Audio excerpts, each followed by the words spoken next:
तो इसमें भी बहुत तगड़े-तगड़े क्वेश्चन पूछे गए, बहुत खतरनाक क्वेश्चन पूछे गए, डायरेक्ट इनडायरेक्ट से पूछे गए, ठीक है? और पैसेज में भी न्यू पैटर्न के क्वेश्चन है, तो बिल्कुल ये आपको लास्ट तक देखना है और बहुत कुछ सीखने को मिलेगा आपको इस वीडियो से। सो हेलो एवरीवन, कैसे हो आप लोग? तो आज हम लोग करेंगे अपना 20th नवंबर का थर्ड शिफ्ट करेंगे, ठीक है? तो इसमें भी बहुत तगड़े-तगड़े क्वेश्चन पूछे गए, बहुत खतरनाक क्वेश्चन पूछे गए, डायरेक्ट इनडायरेक्ट से पूछे गए, ठीक है? और पैसेज में भी न्यू पैटर्न के क्वेश्चन है, तो बिल्कुल ये आपको लास्ट तक देखना है और बहुत कुछ सीखने को मिलेगा आपको इस वीडियो से। अब कुछ टाइम के बाद फिर से हम लोग अपना टॉपिक वाइज भी शुरू करेंगे, ठीक है? तो बिल्कुल इस चैनल पे आपको बने रहना है, अभी बहुत ज़्यादा कंटेंट डलने वाला है इस चैनल पे, ठीक है? तो बिना किसी देरी के शुरू करते हैं। आज का अपना मोटिवेशनल लाइन क्या है? तो discipline is choosing progress over comfort, ठीक है? तो पहला क्वेश्चन आपके सामने है क्या? तो आपको चाहिए सिनोनिम, वर्ड क्या है? तो प्रोफेसिव वर्ड है। तब सीधा ऑप्शन ऑफ प्रेडिक्शन की, क्रिएशन की, डिनायल की, डिसीजन क्या होगा? तो मैं आपको याद करवाता हूँ, उसके बाद सीधा आप टिक मारोगे कि ये आंसर होगा, ठीक है? तो याद करवाते हैं क्या? तो फोरकास्ट। फोरकास्ट का मतलब क्या होता है? तो इसका मतलब होता है प्रिडिक्ट करना, भविष्यवाणी करना। कैसे याद रखेंगे? तो ऐसे याद रखेंगे कि फोर का मतलब क्या होता है? प्ले, और कास्ट करना मतलब कास्ट, ठीक है? तो ये जो कास्ट करने वाले कलाकार होते हैं, ये लोग जानते हैं कि मेरा परफॉर्मेंस कैसे होने वाला है, क्योंकि वो लोग उस चीज़ का इतना प्रैक्टिस करके बैठते हैं, ठीक है? तो फोरकास्ट मतलब भी क्या हो जाएगा? तो प्रिडिक्ट करना हो जाएगा, फोरटेल करना हो जाएगा, भविष्यवाणी करना हो जाएगा, और प्रोफेसी का मतलब भी होता है भविष्यवाणी करना, ठीक है? अगर ये सब इतना आपको पता होता तो सीधा आप इधर टिक मारते कि प्रोफेसी का इकाई चाहिए तो सिनोनिम चाहिए, तो उसका सिनोनिम क्या हो जाएगा? प्रेडिक्शन हो जाएगा, तो ए आपका आंसर हो जाएगा, ठीक है? बाकी कुछ भी चीज़ क्रिएट करना, कुछ भी चीज़ मना करना, डिसीज़न, ये सब सही मतलब नहीं जा रहा है, ठीक है? तो प्रोफेसी मतलब प्रेडिक्शन हो जाएगा, तो ए आपका आंसर आ जाएगा। आगे बढ़ते हैं। अब सेकंड नंबर क्या बोल रहा है? तो आपको इडियम बताना है। वर्ड क्या है? तो flying by the seat of our pants, ठीक है? तो इसका मतलब क्या हो जाएगा? क्या acting without preparation, planning everything in advance, feeling nervous before doing something, और टेकिंग एवरीथिंग स्लोली, ठीक है? तो इसका आंसर आपका ए हो जाएगा, एक्टिंग विदाउट प्रिपरेशन। तो ये नॉलेज के बेसिस पे है, तो बार-बार आपको मैं बोल रहा हूँ कि नॉलेज आपको सबसे ऊपर रखना है, उसके बाद अपना टिप्स एंड ट्रिक्स यूज़ करना है। अगर बच्चे लेंदी मार के इसको मार करते तो गलत हो जाता है, ठीक है? तो हर जगह भाई मतलब लेंदी वाला ऐसा आंसर नहीं होगा, तो बहुत जगह नहीं भी होगा, वो आपको देखना है। तो पहले आपको नॉलेज देखना है, नॉलेज अगर बेसिस पे नहीं कर पा रहे हो, तो फिर आप स्मार्ट स्ट्रैटेजी लगाओगे, तो वो आपको यूज़ करना है, ठीक है? लेकिन नॉलेज हमेशा ये पहले आपको यूज़ करना है। तो ए आपका आंसर हो जाएगा कि एक्टिंग विदाउट प्रिपरेशन। अब इसका ओरिजिन कैसे हुआ ये हम लोग सीखते हैं, ठीक है? तो इसका मतलब क्या होता है? तो decide a course of action, ऐसा कोर्स ऑफ एक्शन डिसाइड करो जैसे-जैसे कि आप जाते हो, यूजिंग योर ओन, ठीक है? यूजिंग योर ओन जजमेंट आपको यूज़ करना है रेदर देन प्रिपेयर्ड प्लान। तो इसी को आप क्या बोलोगे? एक्टिंग विदाउट प्रिपरेशन बोलोगे, ठीक है? तो flying by the seat of your own pants बोलोगे। अब ये आया कैसे वो हम लोग समझते हैं। तो ये 1930s का बात है कि अर्ली एयरक्राफ्ट में क्या होता था, तो मॉडर्न इंस्ट्रूमेंट जैसे जीपीएस, रडार ये सब यूज़ नहीं होता था। तो पायलट कैसे करते थे? अगर तो पायलट क्या यूज़ करते थे उसको समझने के लिए, तो वो लोग फ़ील करते थे हवा का प्रेशर, ठीक है? और बॉडी के मूवमेंट को देखते थे, स्पेशली सीट पर लगने वाला फ़ोर्स से आप समझते थे कि कितना प्लेन को ऊपर-नीचे कैसे करना है। तो प्लेन कंट्रोल करना पड़ता था सीट के प्रेशर को देख के, तो यहीं से आया कि एक्टिंग विदाउट प्रिपरेशन और flying by the seat of one pants, तो ये यहाँ से आया, ठीक है? आगे बढ़ते हैं। थर्ड नंबर फिर से ईडीएम पूछ रहा है, बोल रहा है do it on auto pilot. तो ये हम लोग जानते हैं कि कोई भी चीज़ को अगर ऑटो पायलट में चलाओगे मतलब वो आपका हैबिट बन चुका है, ठीक है? तो ऐसा हैबिट करके कुछ दिख रहा है क्या? ये दिख रहा है, तो ये आप आंसर मार्क कर देते, सी आपका आंसर हो जाता। अब ओरिजिन समझते हैं कैसे हुआ, ठीक है? तो ऑटो पायलट एक ऑटोमेटिक कंट्रोल सिस्टम होता है, कहाँ पे होता है? तो एयरक्राफ्ट में होता है। अगर आप इसको सेट कर देते हो तो प्लेन अपना ऑल्टीट्यूड हो गया, स्पीड हो गया, डायरेक्शन हो गया, अपने आप मेंटेन करता है सिचुएशन को देख के, ठीक है? तो पायलट सिस्टम सेट करता है, फिर वो खुद ब खुद होता है। तो वैसे ही हम लोग अगर कोई भी चीज़ का हैबिट लगा लेते हैं, जैसे ब्रश करना अपना हैबिट है, खाना अपना हैबिट है, तो ये हैबिट लगा लेने पे वो ऑटोमेटिक ऑटो पायलट पे चलता है, ठीक है? हम लोग ड्राइविंग सीख जाते हैं, जैसे कार ड्राइविंग सीख गए, तो ऑटो पायलट मोड मतलब हैबिट हो गया, फिर आप बिना देखे ही सारा ऑटोमेटिक चलता है, ठीक है। तो इस तरह हम लोग समझ गए कि do it out of your habit का मतलब क्या हो जाएगा, तो इसका मतलब यही कि ऑटो पायलट वाला आपका हो जाएगा, ठीक है। तो do it on auto pilot, तो सी आपका आंसर हो जाएगा। आगे बढ़ते हैं। 14th नंबर क्या बोल रहा है, तो हैच, हैच का आपको different meaning from the others, चारों में से ढूंढना है कि एक जगह हैच का आपको डिफरेंट मीनिंग आएगा, उसी का आपको ढूंढना है कि क्या होगा, ठीक है। तो ढूंढते हैं। The birds eggs will hatch, तो विल हेल्पिंग वर्ब हो गया, हैच मेन वर्ब हो गया सून, तो यहाँ पे ये वर्ब का काम कर रहा है। द न्यू एम्प्लॉय, ठीक है, द सब्जेक्ट हो गया, वाज टोल्ड उसका हेल्पिंग वर्ब और मेन वर्ब हो गया, टू उसका प्रेपो हो गया, प्रेपो के बाद इतना दूर उसका ऑब्जेक्ट हो गया, ठीक है। तो मेन ऑब्जेक्ट क्या हो गया, तो मेन ऑब्जेक्ट यहाँ हैच हो गया, जो कि ऑब्जेक्ट बनने का काम या तो नाउन करता है या तो प्रोनाउन करता है, तो ये आपका नाउन हो गया, ठीक है। तो एक जगह वर्ब एक जगह नाउन। अब आप देखो कि वर्ब वाला जा रहा है कि नाउन वाला जा रहा है, आगे चेक करते हैं, ठीक है। द बेबी चिक्स, ठीक है, सब्जेक्ट हो गया, विल हेल्पिंग वर्ब हो गया, हैच मेन वर्ब हो गया, फ्रॉम द एग्स, तो ये आपका वर्ब ही जा रहा है अभी भी। वी वाज्ड, सब्जेक्ट हो गया, वर्ब हो गया, ऐसे प्रेप हो गया, the baby turtles hatch from the sand, ठीक है। तो यहाँ पर भी हैच क्या हो रहा है, तो वर्ब का काम कर रहा है, एक जगह नाउन का काम कर रहा है, तो यही आपका आंसर हो जाएगा, बी आपका आंसर हो जाएगा। तो सीधा आप ऐसे भी चेक कर सकते हो। अब 5th नंबर क्या है, तो होमोनेम आपको पूछ रहा है, तो he was the last person to finish the race, ठीक है। तो होमोनेम पूछ रहा है, तो एक जगह इसका मीनिंग डिफरेंट रहेगा, बाकी हर जगह सेम रहेगा। जहाँ पे डिफरेंट मीनिंग है वही अपने को ढूंढना है, तो ढूंढते हैं हम लोग। तो he was the last person, ठीक है। तो ही सब्जेक्ट हो गया, वाज सर क्या हो गया, तो यहाँ पे और मेन वर्ब नहीं दिख रहा है, तो वाज ही यहाँ पे मेन वर्ब है, और हम लोग जानते हैं कि जब बी का फॉर्म मेन वर्ब का काम करे, ठीक है, तो आगे ऑब्जेक्ट नहीं आता है, क्या आता है, सब्जेक्ट कॉम्प्लीमेंट आता है। तो ये जो लास्ट पर्सन है पूरा सब्जेक्ट कॉम्प्लीमेंट है, ठीक है। सब्जेक्ट कॉम्प्लीमेंट बनने का काम कौन कौन, तो नाउन करता है, प्रोनाउन करता है और एडजेक्टिव करता है। तो ये पर्सन यहाँ पे नाउन हो गया, नाउन को जो मॉडिफाई करे, तो ये लास्ट आपका क्या हो गया सर, ये आपका एडजेक्टिव हो गया, ठीक है, एडजेक्टिव हो गया। अब नीचे आते हैं, द लास्ट सॉन्ग, तो सॉन्ग यहाँ नाउन हो गया, उसको जो मॉडिफाई करे एडजेक्टिव हो गया, ये सेम सेम जा रहा है। द मीटिंग विल लास्ट, तो विल यहाँ पे हेल्पिंग वर्ब हो गया, लास्ट यहाँ पे मेन वर्ब हो गया, तो यहाँ पे अब वर्ब का काम कर रहा है ऑप्शन बी में, ठीक है। बाकी हर जगह एडजेक्टिव का काम कर रहा है। This is the last slice of pizza, ठीक है। तो दिस क्या हो गया सर, सब्जेक्ट हो गया, ये बी का फॉर्म हो गया, तो ये मेन वर्ब हो गया, तो ये आपका पूरा सब्जेक्ट कॉम्प्लीमेंट है, ना कि ऑब्जेक्ट है। तो सब्जेक्ट कॉम्प्लीमेंट है, तो फिर ये आपका तीन चीज करता है, नाउन प्रोनाउन, तो ये आपका नाउन हो गया। नाउन कैसा है, उसको मॉडिफाई कर रहा है, लास्ट यहाँ पे एडजेक्टिव हो गया, ऑफ प्रेप हो गया, उसका ऑब्जेक्ट हो गया, ठीक है। वी वर, फिर यहाँ बी का फॉर्म कर रहा है, तो ये भी यहाँ पे एडजेक्टिव है, एक जगह बस वर्ब दिख रहा है, तो यही आपका आंसर हो जाएगा, बी आपका आंसर हो जाएगा। तो आप ऐसे भी चेक कर सकते हो, ठीक है। आगे बढ़ते हैं। 6th नंबर क्या है, तो आपको एक्टिव फॉर्म में करना है। अब एक्टिव फॉर्म में करना है, तो बस वर्ब को पकड़ के बैठेंगे। यहाँ पे क्या दिख रहा है, वाज सीन दिख रहा है, ठीक है, वाज सीन दिख रहा है। तो आपको जब एक्टिव करोगे तो बस सेकंड फॉर्म चाहिए, बस ढूंढो सॉ आपको कहाँ कहाँ दिख रहा है, तो यहाँ पे दिख रहा है, ठीक है। उसके बाद इधर वाज सीन दिख रहा है, इसको मैं एलिमिनेट कर दूंगा। इधर वाज दिख रहा है, इधर वाज सीन, इधर पूरा दिख रहा है, मैं एलिमिनेट कर दूंगा, ठीक है। हैज सीन कहाँ से हो गया, टेंस चेंज नहीं होता है, तो पहला वाला आपका आंसर आ जाएगा, ए आपका आंसर आ जाएगा। तो इतना स्मूथ आपको करना है, ठीक है। 7th नंबर क्या है, तो फिर से आपको एक्टिव में करना है, तो बस वर्ब फॉर्म पकड़ो। तो वाज अंडरस्टूड इधर दिख रहा है, बाकी डैट के बाद यहाँ पे पूरा इन्फॉर्मेशन देने का काम कर रहा है।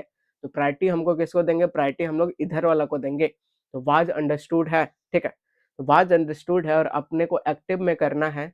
तो क्या सर वाज अंडरस्टूड बस अंडरस्टूड में चेंज हो जाएगा, मतलब V2 में चेंज हो जाएगा, बिल्कुल। ढूंढो कहाँ पे, तो यहाँ पे हैड बीन वाज अंडरस्टूड ये तो नहीं रहा, एलिमिनेट हो जाएगा, ठीक है। यहाँ पे सेकंड फॉर्म है, इसको आप होल्ड पे रखो। वाज अंडरस्टूड ये भी नहीं है, ये पहले से ही पैसिव में है, अपने को एक्टिव में चाहिए। यहाँ पे वाज अपॉइंटेड दे अंडरस्टूड, ये पूरा स्ट्रक्चर गड़बड़ है, तो कौन सा बच रहा है, बी बच रहा है, तो बी वाला आपका आंसर आ जाएगा, ठीक है। आगे बढ़ते हैं।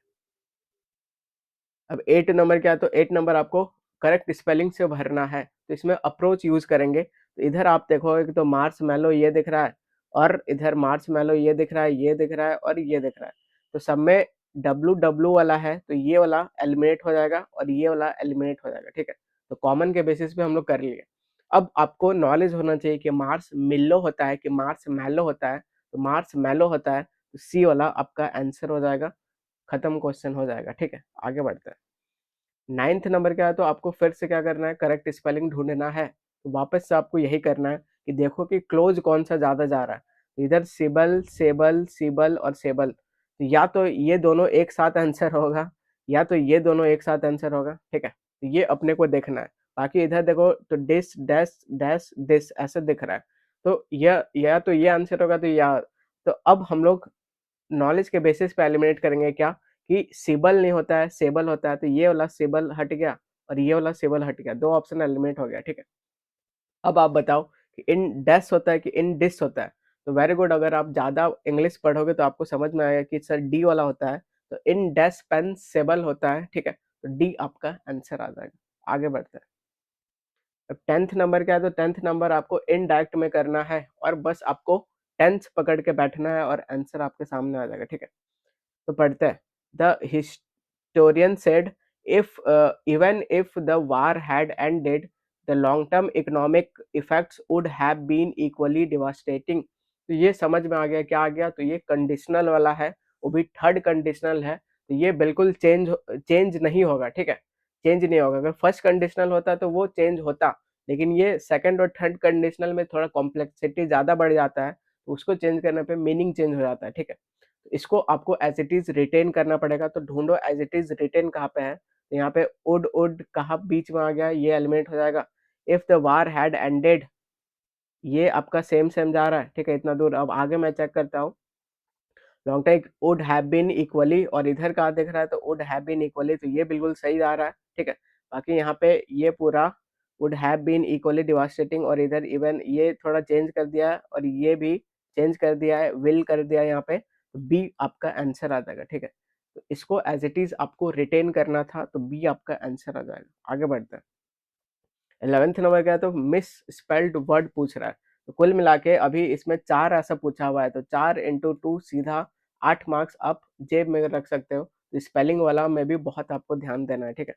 तो मिस स्पेल्ट वाला ढूंढना है, तो मेटिकुलस ये बिल्कुल सही होता है, ठीक है। मिट्टी का कलश हम लोग ऐसे याद किए। रिसेसु, इसको आप चलो मान लो कि आपको कंफ्यूजन हो तो इसको होल्ड पे रखो।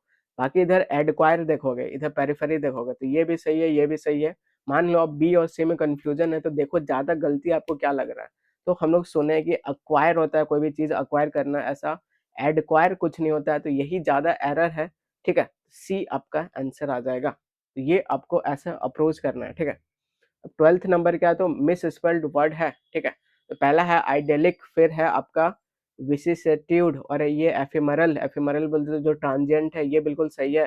टिनेसियस, तन के खड़ा होना बोले तो स्टबन, ये भी बिल्कुल सही है, ठीक है। अब आपको इस पे कंफ्यूजन हो तो आपको किस पे कॉल लेना है वो समझाता हूँ और सिखाता हूँ, ठीक है। तो जहाँ ऐसे सी सी दिखे, एस एस दिखे, तो समझ जाइएगा कि इस पे मतलब ज्यादा एग्जामिनर गलती करेगा, या तो कभी सी हटा देगा, कभी एस हटा देगा। तो आपको यही वाला में से मार्क करना है, ठीक है। तो एस और सी में से मार्क करना है, तो आपको बी मार्क करना है। तो बी आपका आंसर आ जाएगा, क्योंकि ये बहुत इजी तरीका से मैनिपुलेट किया जा सकता है। इसमें जैसे डबल सी नहीं होता है, एक सी होता है, ठीक है। तो ये देखा, तो मतलब डबल सी, एक सी, डबल एस, ऐसे इजीली मैनिपुलेट आप उसको कर सकते हैं, चेंज कर सकते हैं। एग्जामिनर के लिए ये आसान होता है ज़्यादा, ठीक है। अब 13th क्या है, तो 13th आपका इनडायरेक्ट वॉइस में करना है। तो फिर से हम लोग टेंस पकड़ के बैठेंगे। तो इधर है he said to her I must tell you, ठीक है। तो आई मस्ट टेल यू, तो मस्ट का जब आप इनडायरेक्ट में करोगे तो वो हैड टू में चेंज हो जाएगा। इधर हैड टू है, ठीक है, इधर हैड टू है, इधर मस्ट का मस्ट है, ये एलिमिनेट हो जाएगा। इधर हैड टू है, ठीक है। तो इसको आप होल्ड पे रखें। उसके बाद I was not the one, तो I was not the one, ये आपका टेंस है, ठीक है, पास्ट टेंस है। तो he was not the one, ये टेंस तो सेम नहीं रहेगा, ये चेंज होगा। तो एक ऑप्शन आपका एलिमिनेट हो गया। यहाँ हैड बीन में चेंज हुआ, इसको आप होल्ड पे रखो। बाकी वाज वाज ऐसे तो नहीं रहेगा, तो ये भी पहले हम लोग एलिमिनेट कर चुके हैं। इधर भी वाज नहीं रहेगा, ये भी एलिमिनेट हो जाएगा। तो बी आपका आंसर आ जाएगा। तो काम रहना है, बिल्कुल हड़बड़ाना नहीं है। भले लेंदी लेंदी है लेकिन ईजी है, ठीक है, कर लोगे आप। अब 14th नंबर फिर से डायरेक्ट इनडायरेक्ट का है। तो बहुत ज़्यादा इसमें क्वेश्चन पूछा गया है, पैसिव एक्टिव का, इनडायरेक्ट का, मिस स्पेल्ड वर्ड का, ठीक है। लास्ट में वो आपको नया नया पैटर्न का देखेगा, तो लास्ट में भी आपको देखना है। अब फिर से डायरेक्ट वॉइस में करना है, और ये तगड़ा क्वेश्चन है, ठीक है। या तो एसएससी वाला इसमें एरर किया या तो ऐसा कुछ है, हम लोग देखते हैं इसको, ठीक है। The women explained with sigh that she was feeling unwell and could not join the outing, ठीक है। तो यहाँ कुड दिख गया, सबसे आसान वर्ड। तो ये सर जब डायरेक्ट में करेंगे तो कैन में चेंज होगा, वेरी गुड होगा। ढूंढो कैन कहाँ पे है, यहाँ पे हुआ है, यहाँ पे हुआ है। यहाँ कुड का कुड नहीं रहेगा, एक ऑप्शन आपका एलिमिनेट हो जाएगा, ठीक है। बाकी इधर सी सेड इधर एक्सप्लेन्ड, तो एक्सप्लेन्ड इधर एक्सप्लेन्ड विथ साई ऐसे करके है, तो ये explained I am unwell can not, इसको भी आप एलिमिनेट कर देते, तो इधर सेड दो बचा, ठीक है। अब अ, इधर देखोगे तो was feeling unwell and can not join the meeting ऐसे होना चाहिए, तो यहाँ पर भी आई एम फीलिंग बिल्कुल प्रेजेंट में दोनों है, ठीक है। तो बिल्कुल भाई दोनों मतलब रेलेवेंट है, दोनों भी आंसर हो सकता है, लेकिन एसएससी वाला मान रहे कि ए आंसर है, ठीक है। I am unwell, she said I can not join the, तो इसको ज़्यादा और जैसे अभी आप ए मानो और जितना ज़्यादा क्लैरिटी और आगे मिलेगा तो बिल्कुल मैं कमेंट सेक्शन में पिन कर दूंगा, क्योंकि ए भी सही है, बी भी सही है, ठीक है। लेकिन एसएससी वाले ए मान रहे, अब क्या लॉजिक लगा रहे वो थोड़ा टाइम के बाद पता चलेगा, ठीक है। आगे बढ़ते हैं। और कुछ-कुछ क्वेश्चन एसएससी में गलत भी फ्रेम हो रहा है कि ये भी आंसर हो सकता है, वो भी हो सकता है, तो वो हम लोग फाइनल आंसर की आने के बाद देखेंगे। अब लेकिन ये सब क्वेश्चन में फँसना नहीं है, ठीक है? तो 25 क्वेश्चन में भाई अराउंड 23-24 बनाने लायक है, तो इस पे फ़ोकस करना है, ना कि ये सब 1-2 क्वेश्चन में करना है, ठीक है? अगर 23-24 भी आप बना रहे हो, बहुत अच्छा स्कोर है इंग्लिश में। आगे बढ़ते हैं। अब क्या करना है, तो डायरेक्ट वॉइस में करना है। The tourist after a long journey exclaimed with relief that she had finally arrived at her destination, ठीक है? ये है, तो इधर एक्सक्लेम्ड विथ रिलीफ है, इधर एक्सक्लेम्ड विथ रिलीफ, इधर एक्सक्लेम्ड विथ रिलीफ दिख रहा है। 2 ऑप्शन आप उड़ा दोगे, ठीक है? 2 ऑप्शन चला गया। अब यहाँ पे भाई ये भी दोनों आंसर है, या तो ये बोल टिक मारते या तो ये टिक मारते, दोनों आंसर है, ठीक है? तो कोई भी एक टिक मारते आपका आंसर आ जाता। तो देख रहे हो बहुत एसएससी मतलब गड़बड़ कर रही है क्वेश्चन सेट करने में, ठीक है? तो कुछ-कुछ में हम लोग ज़्यादा दिमाग नहीं लगाएँगे, मे बी वो क्वेश्चन गलत भी हो सकता है, ठीक है? ये एक एरर वाला क्वेश्चन था ये भी। अब 16th नंबर क्या करना है, तो पैसिव वॉइस में आपको चेंज करना है, तो बिल्कुल करते हैं। तो इधर व्हाई डिड दिख गया, दे हैव टू पोस्टपोन ये दिख गया, ठीक है? उसके बाद यहाँ पे मीटिंग अंटिल ऐसे चल रहा है। तो ये इसको हम लोग चेंज करते हैं पैसिव में, ठीक है? तो हैव टू, अगर टू पोस्टपोन बस आपको दिख रहा है, ठीक है? टू पोस्टपोन, जब टू बी पोस्टपोन्ड ऐसे हो जाएगा, ढूँढो कहाँ पे है, ठीक है?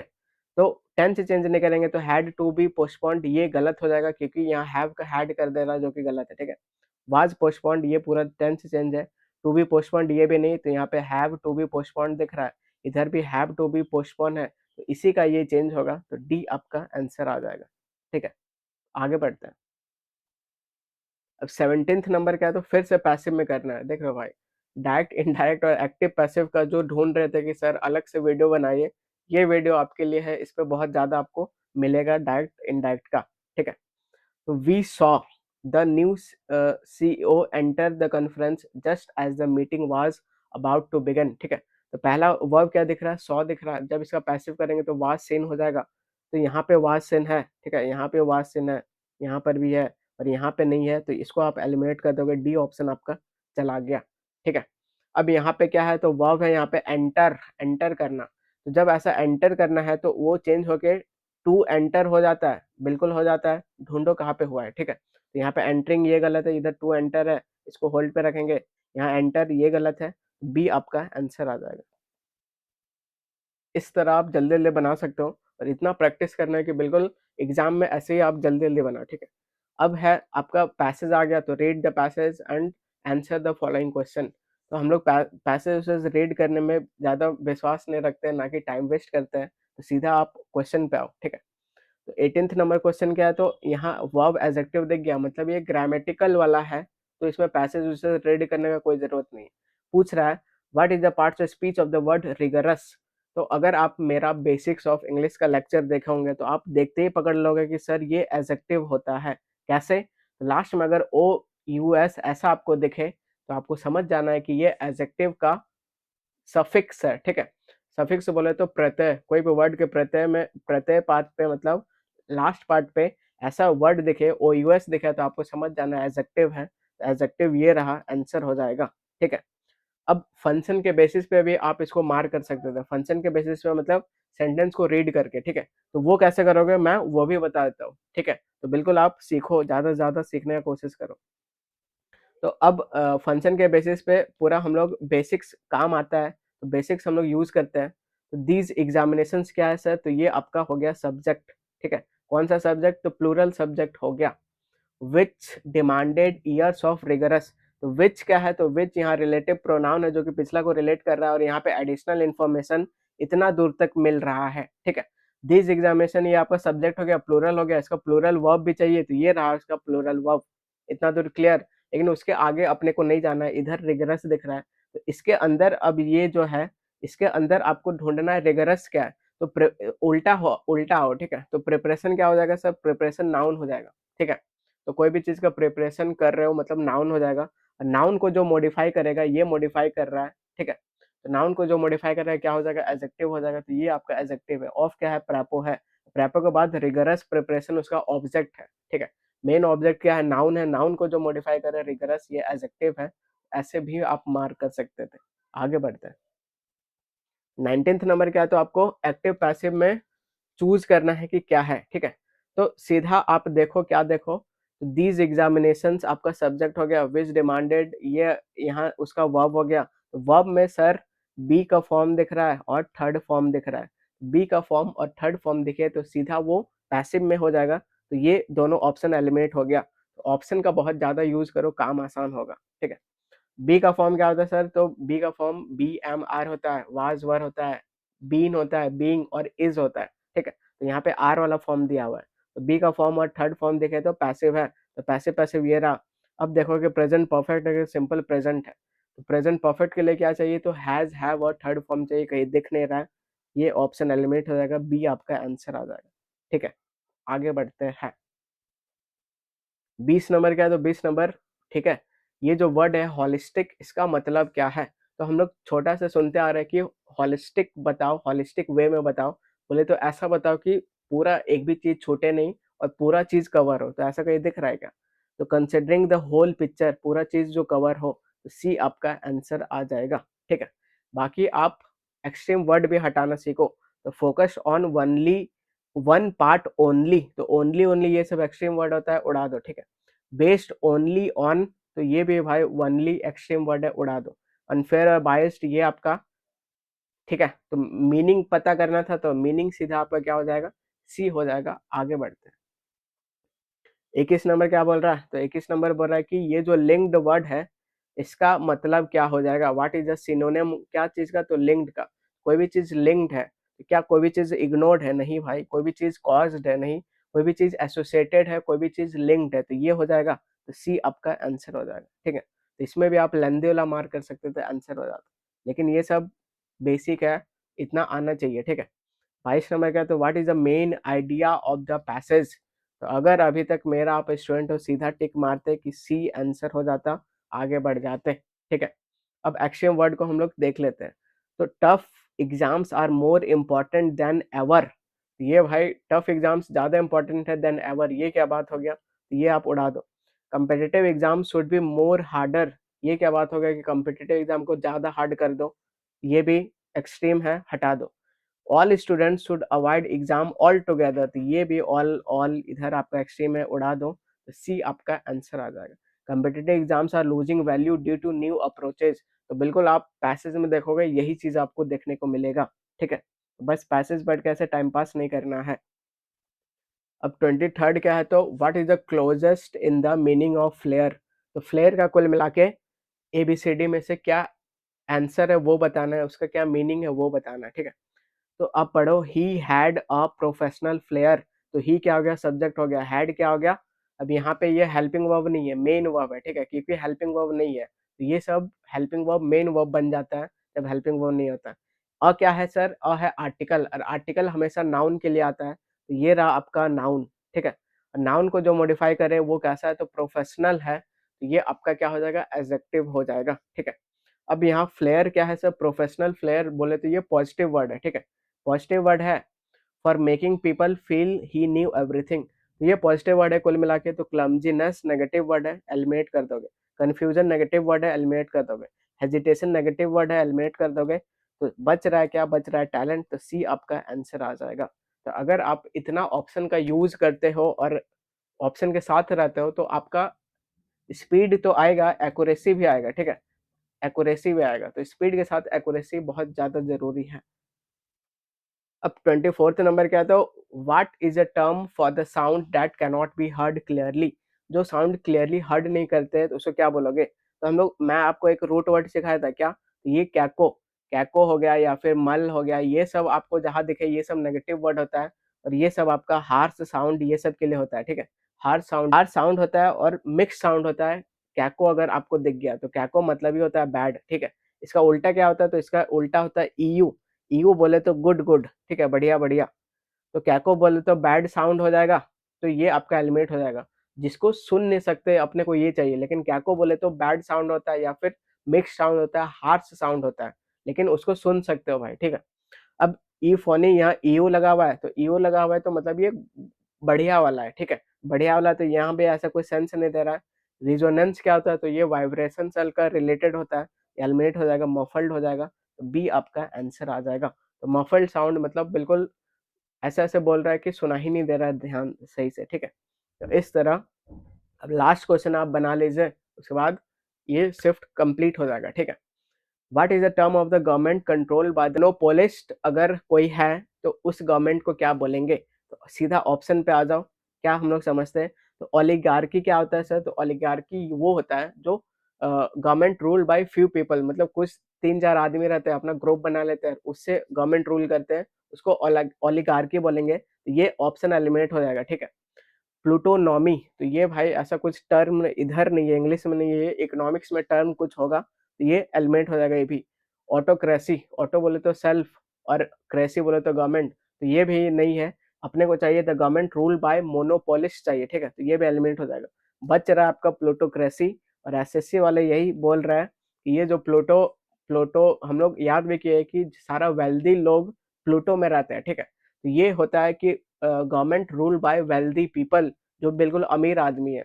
तो बहुत अगर अमीर है भाई तो उसको आप क्या बोल सकते हो? उसको आप मोनोपोलिस्ट भी बोल सकते हो, ठीक है? एग्ज़ाम्पल जैसे आपका धीरू भाई अंबानी हो गया, मुकेश अंबानी हो गया, तो ये लोग वेल्दी तो है लेकिन ये लोग मोनोपोलिस्ट भी है कि एक मोनोपोली बस चलता आ रहा है, ठीक है?